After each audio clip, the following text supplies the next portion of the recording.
Shakespeare le scene più importanti di Giulietta Romeo.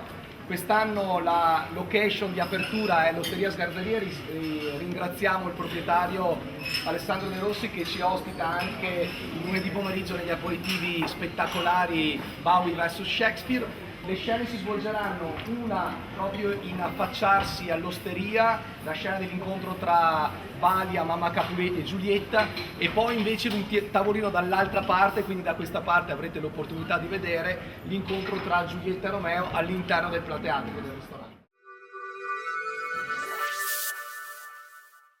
Giulietta! Giulietta! Giulietta! Insomma, nutrice, dov'è Giulietta? Le ho detto già 3 volte di smetterla e di trastullarsi con la musica, giuro. Com'è vero che a 12 anni ero ancora vergine. Mi sembra... eccola che arriva. Giulietta, fa presto! Eccomi. Devo farti un discorso. Sta arrivando. Eccomi. Si tratta di questo. Nutrice, lasciaci sole, dobbiamo parlare.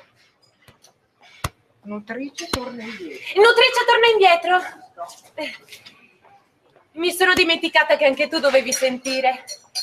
Sai che mia figlia ha una bella età. Certo, potrei dire quante ore ha.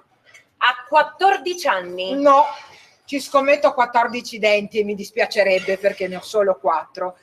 Che non ha ancora 14 anni. Quando arriva il 1° agosto?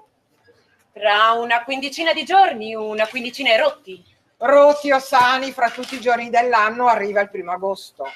Ciò chiarito, Giulietta avrà 14 anni la notte della vigilia del 1° agosto. Moria Vergine, che memoria! 11 anni fa l'ho svezzata e mi ricordo ancora il giorno. E con tutti i bambini che hai svezzato, come fai a dire una cosa del genere? Bocca della verità, sei sicura? Certo, come sono sicura che chi la fa puzza. Era il giorno... Era il giorno del terremoto. Era il giorno del terremoto. Me ne stavo lì, seduta, sotto il muro della colombaia. Mi ero spalmata l'assenzio sulla mammella ed ero lì.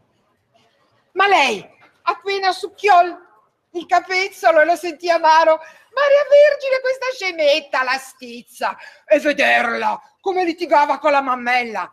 E a quell'età sapeva stare in piedi da sola, anzi, Cristo di Dio, che dico, sapeva correre e traballava dappertutto. E proprio il giorno prima aveva battuto la fronte per terra, e me lo ricordo perché mio marito, pace all'anima sua, era un uomo tanto spiritoso. La tira su e, ehi, dice, cosa fai? Cadi in avanti. E quando sarai più scaltra imparerai a cadere all'indietro. Non è vero, Giulia? E lei disse sì. Oh, ma che bella che sei, questa scemetta. Maria Vergine che smise di piangere e disse sì. Giuro, giuro, dovessi vivere 1000 anni non lo dimenticherò mai. Non è vero, Giulia, disse lui. E lei smise e disse sì. Dai, fai sentire, com'è che adesso... Smettila, per favore, taci.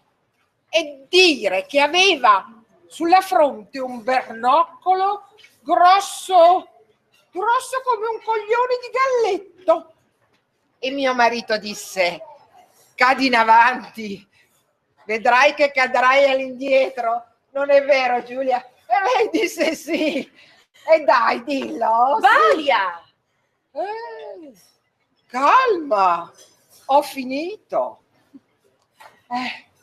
Che Dio ti benedica. Eri la più bella bambina che avessi mai allattato prima. E se un giorno arrivassi a vederti maritata... Ecco, maritata, questo è proprio il succo del discorso che volevo fare. Giulietta, credi di essere disposta a sposarti? È un onore che non sogno neppure. Bene, è ora che tu pensi al matrimonio. Molte ragazze più giovani a Verona sono già rese madri. Signore molto illustri e rispettate.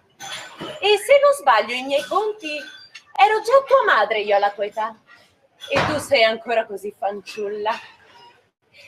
In 2 parole, il nobile conte Paride ti chiede per amarti. Un uomo, fanciulla, un uomo che tutto il mondo... Madonna, una statua! L'estate di Verona non ha un fiore simile. Giusto, un fiore, un gran bel pezzo di fiore. La schiena. Che ne dici? Puoi amare questo gentiluomo? Stasera alla nostra festa lo vedrai. Un bel libro di poesie la sua faccia. Leggi in questo libro e studia ogni combinata coppia di versi a rima baciata i suoi lineamenti. E vedrai come si combinano felicemente a vicenda. Troverai la gioia scritta dalla penna della bellezza. E se c'è qualcosa d'oscuro in questo bel libro, lo troverai spiegato nel margine dei suoi occhi. A questo libro prezioso non manca che una bella copertina. In molti che lo guardano dicono che questo libro ha più splendore se chiude con ganci d'oro la sua storia dorata. E tu avrai tutto ciò che lui possiede, prendendo lui senza diminuire te stessa. Diminuire, anzi aumentare. Le donne crescono davanti agli uomini, crescono. Sii breve. Ti può piacere l'amore di Paride? Allora? Lo guarderò. Se il guardare eccita la simpatia, ma non più di quanto voi non mi permettiate di fare.